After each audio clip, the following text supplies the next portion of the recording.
yang menjelaskan ilmu pengetahuan alam yaitu bab 7 yaitu keanekaragaman makhluk hidup. A. Ciri-ciri makhluk hidup. 1. Bernafas. 2. Memerlukan makanan atau nutrisi. 3. Bergerak. 4. Peka terhadap rangsangan. 5. Adaptasi. 6. Berkembang biak. 7. Tumbuh dan berkembang. 8. Mengeluarkan gas. B. Keanekaragaman dan klasifikasi makhluk hidup. Sistem 2 kingdom, kingdom plantae dan kingdom animalia. Sistem 3 kingdom yaitu kingdom plantae, kingdom animalia dan kingdom monera. Sistem 4 kingdom yaitu kingdom fungi, kingdom plantae, kingdom animalia dan kingdom monera. Sistem 5 kingdom yaitu kingdom fungi, kingdom protista, kingdom animalia, kingdom plantae dan monera. Sistem 6 kingdom yaitu kingdom monera yang meliputi bakteri atau ganggang hijau biru. Kingdom protista yang meliputi protozoa dan ganggang atau alga. Kingdom fungi meliputi berbagai jenis lembut. Kingdom plantae meliputi berbagai jenis tumbuhan tidak berpembuluh dan tumbuhan berpembuluh. Kingdom animalia meliputi tumbuhan bertulang belakang atau tidak bertulang belakang. C. Tata nama ilmiah dan fungsi determinasi. Nama ilmiah terdiri dari 2 kata bahasa Latin atau dilatinkan. 2. Kata pertama menunjukkan marga atau genus yang ditulis dengan huruf kapital. Kata kedua menunjukkan jenis atau spesies yang ditulis dengan huruf kecil. Nama ilmiah ditulis dengan huruf miring atau dengan garis bawah. Organisasi kehidupan.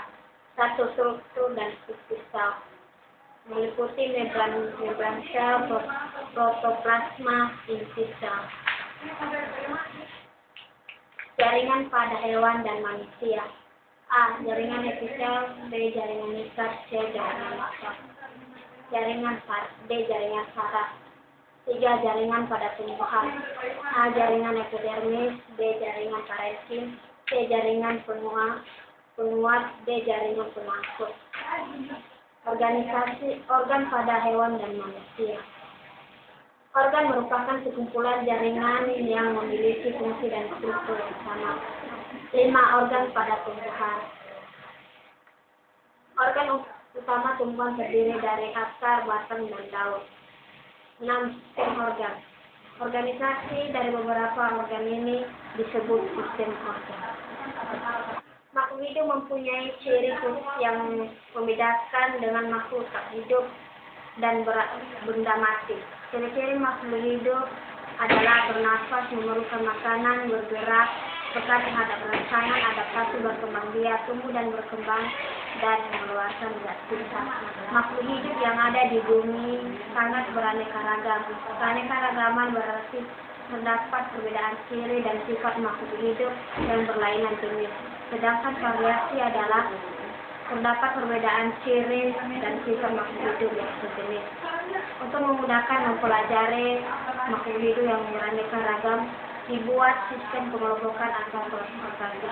Klasifikasi sistem filogeni berkembang dari mula-mula sistem 2 kingdom, plantae dan animalia, hingga menjadi sistem 5 kingdom, monera, protista, fungi, plantae dan animalia. Setiap makhluk hidup diberi nama kata ilmiah yang berlaku secara institusional. Kata ilmiah mengucu pada sistem binomial nomenklatur yang disusun oleh Carolus Linnaeus.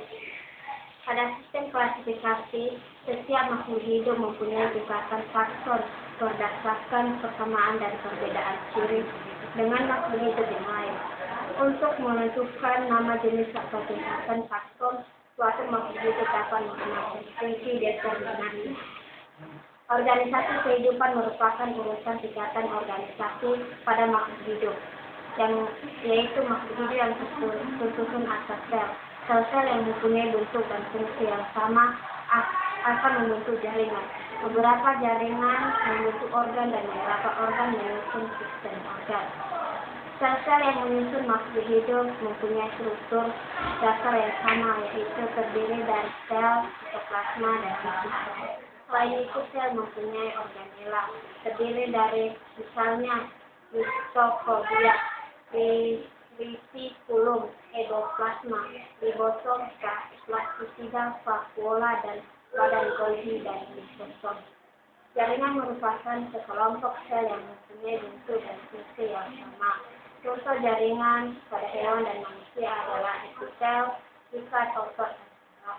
Jaringan pada tumbuhan misalnya jaringan meristem, parenchyma, sclerenchyma, collenchyma, xilem, dan flow.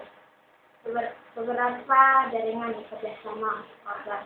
Contoh organ pada hewan dan manusia adalah mulut, lambung, usus, paru-paru, kulit, mata, dan ginjal. Contoh organ pada tumbuhan yaitu akar, batang, dan daun. Beberapa organ saling bekerja sama dalam suatu sistem organ. Organisme tingkat tinggi mempunyai beberapa sistem organ. Misalnya sistem pernapasan tersusun dari organ hidung, trachea, bronchus, tonsilius, dan paru.